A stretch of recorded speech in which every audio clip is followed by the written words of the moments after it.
Welcome back, ladies and gentlemen. I'm Marcus Aurelius, and this is Crusader Kings 2, the Byzantine Empire, Epilogue number 2. And the year is 976. It's actually 2 days away, or thereabouts, from 977. The past 12 to 13 years has been very good for the Byzantine Empire, as you can see by looking at the map. We have consolidated our hold on southern Italy by declaring holy war against the heretic Catholics of France, of which there is one more county.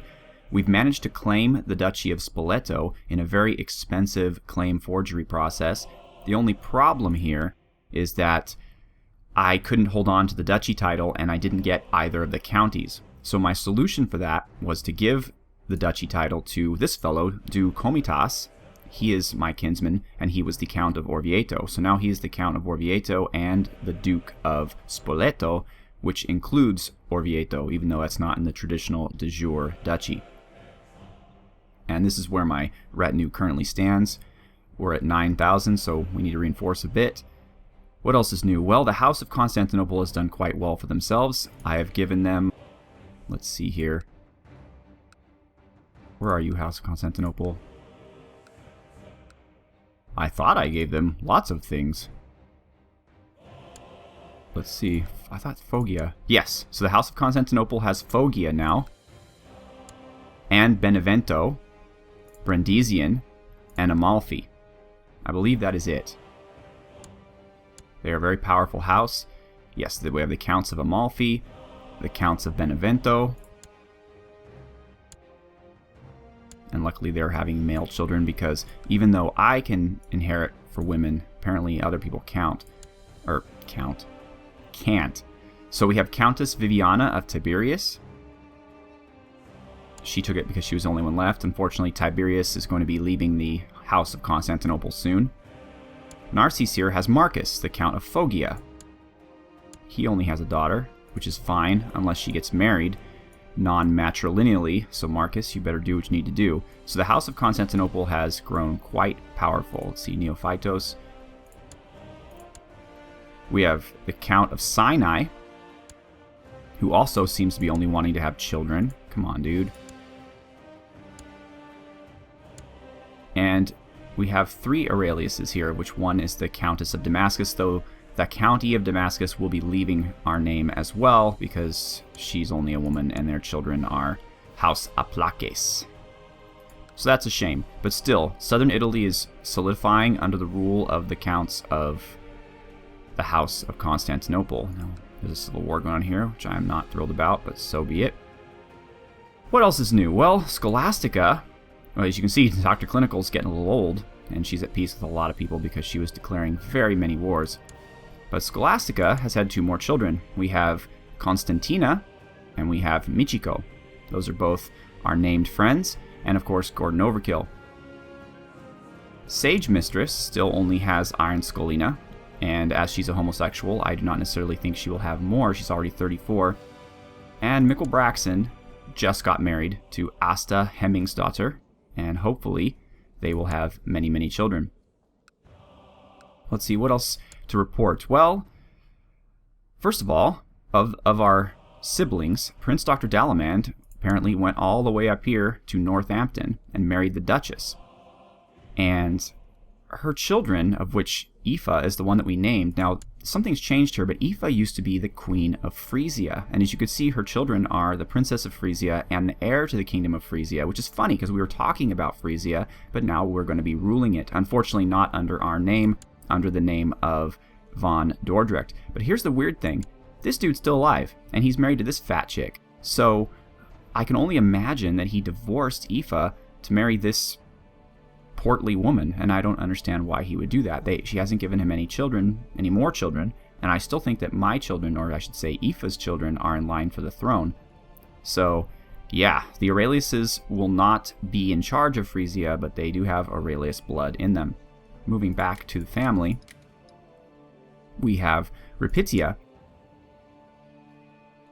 Her niece is Countess Cortania of Bostra, but she's 41 and won't be having any more kids, so I decided to give her the county of Gabiaha.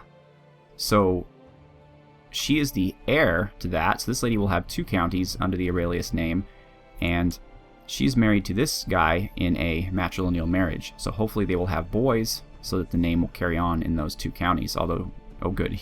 So he's the Count of Bostra. Oh wait, she's the Countess. Alright, so he's nothing. He's just a dude. And his heir currently is her mother? Really? Is that possible? Interesting. Okay, well her heir is her mother. So that's Rapitia. And then we also have... Where is it? Where is it? Was it Tristan? Yes, Tristan. Poor Tristan. His wife, he's dead. His wife's still alive. Alex de Crema, although now she's Countess Alex of Darum, because I gave her the county of Darum, just because her husband died and her 2 children died, so I figured, you know, I gotta give her something, poor thing. Poor Bob. Bob, who was looking so good, he died at 22 due to illness, and Partilla, both named, unfortunately, died also as a child. So Alex has currently not remarried. Her heir is Olivia Aurelius, who is my kinswoman, so that's fantastic.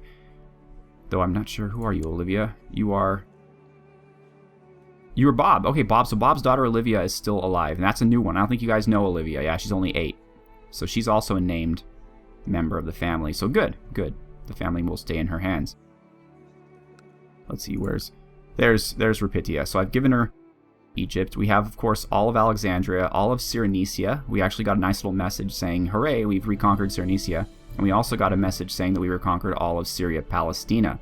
We've managed to conquer both Baghdad and Arabia from the Abbasids, who are nothing but a shell of their former self. Now it's the Churatans who are actually ruling down there. But they're having so many civil wars that I'm just basically fighting one at a time and taking lands. Abyssinia is unfortunately Muslim, so I might have to go to war with them as well. I always thought there were Christian kingdoms down here, but apparently that did not last. Italy, there's really nothing else for me to do here. All of these minor princes have decided to convert to Orthodoxy, so the only way to take their lands is through a very expensive process of forging claims, which I really do not want to do. Varazdan, is that still... Oh good, I'm the heir, somehow. So the succession changed in such a way that I will now become heir of this county, so it will not leave my empire. That's good. So I'm really not going to do much against these people in the West. Mostly it's going to be full-out war over the next decades against the Muslims to reconquer the old Roman Empire. And we'll even probably go a little further here, although I don't really want to mess with the Saffarids. Look at how strong they've become, although Turkestan has become strong as well. But the Saffarids have just gone crazy. Until the Seljuks come and put the hurt on them, I'm not sure I want to mess with that. Who are you? The Samanids. Well, you're not very strong. But yeah, the Saffarids are pretty tough customers. In fact, let's take a look at the world in general and where we stand in it. So we are by far the strongest, but Kartli, whoever they are, they have half as many troops as we do, as do the Saffarids. Who are you, Kartli? What?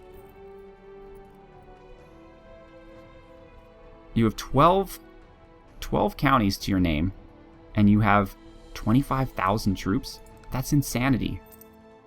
That doesn't even make sense. Why on earth do you have so many people? I don't know, but it's a good thing because hopefully they will use those troops against the Saffarids. I'm just waiting for the Saffarids to have a civil war, and then I'm going to gobble up all of this. But I'm going to stop here. I'm not going to go any further east of here. I'll let the Seljuks or the Mongols or whoever have that. But I do want to I do want to gobble up at least 2 here. And then I want to take all this. I want to take this. I don't necessarily want this. I don't necessarily want this. I may have to, as politics dictates, but I will eventually want to get all of the ancient Roman lands in Carthage and North Africa. And it looks like Spain at this point is consolidating under the... They used to be the Catholic powers, but now, well, they're still Catholic. So I might be able to fight them too. If you look at the religions tab, you'll find that the Orthodox is very strong. The Sunnis have been severely reduced because down here they're Miaphysites and whatnot. We were able to convert Alexandria rapidly. I'm not sure what happened there, but we took it quickly. The only Catholic force left in Italy really is here. And even here, though these individuals may be Catholic and Rome is still Catholic, well, I guess that makes sense. Their lieges are not, so I cannot declare war on them. But otherwise, the Orthodoxy is reigning supreme, except for a few parts of Spain, a few parts of England, and very, very minor parts of France. I'm not too worried about it. The one thing that does bother me is the Teutonic Order, who refuse to not be Catholic, and they're getting rather large, as you'll see here, and for some strange reason, I can only declare holy war on this county. I cannot declare holy war on the rest of it, or is it this county?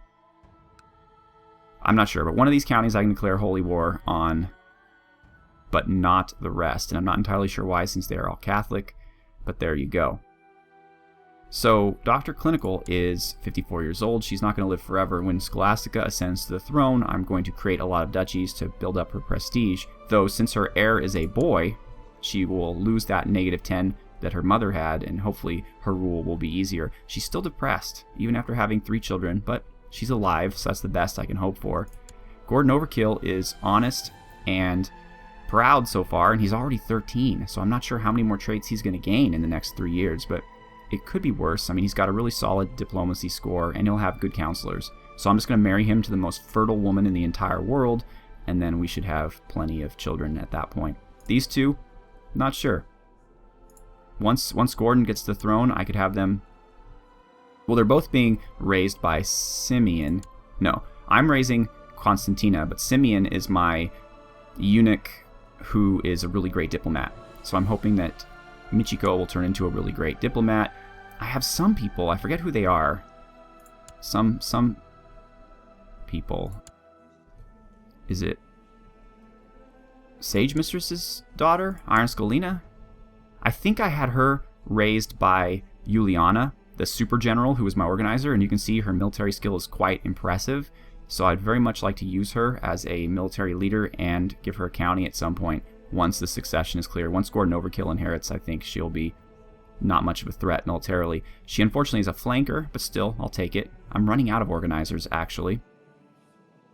So let's take a look at the empire as a whole. We already looked at the religion, but let's look at the cultures. We're doing pretty well at converting random places to Greek, especially here, which is hilarious. Just Buhaira in Egypt. We've only conquered it maybe 5 minutes ago. Buhaira, I mean, and it's already a Greek Orthodox. So good job, little Count Samuel. I mean, you're doing a great job. This place I just conquered, like, moments ago, and they're already Greek and Orthodox. I think it's hilarious how some counties convert so quickly. This is Countess Eliodora of Farama. And these places have already converted to Greek as well. So Greek is getting there. I mean, it certainly, as you can see, is not everywhere we rule, but we're making strides. And Armenia is holding out a little bit, but we're doing pretty well there as well. We are slowly working up here. The Bulgarians and Croatians, they're very proud of their culture, it appears, and they are not quickly going to give it up. As you can see, I have tons and tons of money, and I'm using it basically to invest in my lands. I have the strongest lands, I think, of anybody in the world. Level 3, level 2 on pretty much everything. I could get better cataphract training grounds, but they are very expensive. And I've been staying away from barracks and stables because they only give you a little bit of troops, they're expensive, and frankly, I just want money. However, what I do think I'm going to do technology-wise, well, first I'm going to invest in noble customs, which I can. I didn't know that I could, but I will do that, which will raise feudal vassal opinion. But also, since I'm well ahead on castle infrastructure, all my money here is going to go into church infrastructure. Well, I was going to say church, but since it seems to be moving on its own, maybe town, I want my vassals underneath me to be able to make more money, because that means more money for me, and more troops and all kinds of good stuff. Plus, with church infrastructure here, they'll be able to get a monastic school, which will improve my research. I'll probably invest some money in heavy infantry for my Varangians, and because I'm gaining already in light infantry and cavalry, in fact, I'm already almost at the next cavalry level. Shipbuilding's also moving up. Military organization, I'm well ahead of everybody in the world, so I'm not going to spend any money there. So basically, I've stopped for now in legalism, castle infrastructure, and military organization. The rest of my technology points are going to be spent in catching up in all these other areas. Majesty's nice. You know, it gives you piety and prestige, but I don't really care. Like, I get plenty of prestige for the next couple generations just by elevating people to duchies and conquering all the Islamic world. So it's not that big a deal, and it's raising on its own, as is tolerance, which is important to me because it allows me to make my vassals who are of different cultures than mine. Hopefully all my vassals are of my same religion, because I work very hard to make that happen. But hopefully vassals of different cultures will like me better. Religious customs seem to be moving up on their own, so popular customs are probably a good idea too, but for right now, noble customs are where the money's going to go. So that's what you'll see in the next epilogue. I've thought of perhaps going to war up against these pagans up here, but it's just such a hassle to get troops up there. Cherson, however, has managed to cause the Greek culture to spread to these two places, and almost Crimea, despite the fact that we have never owned any of this in all the years that the Aurelii have ruled. So that is interesting. I may want to just take the Crimean Peninsula and stop there, but I mean, once I have my troops there, I might as well just go against all these guys. Though, it's really not in my long-term strategic plans. Long-term strategically, I'd like to have all of Italy. I'd like to have all of North Africa. I wouldn't mind biting into France. I do want to leave Spain alone. Even though it is one of the historical heartlands of the Roman Empire, when the Aztecs come, I'd rather they fight against these guys, and then I can move in and claim it at that point. If I even carry this on to when the Aztecs come. But you can see that we are doing quite well. Thank you so much for watching. Have a good one.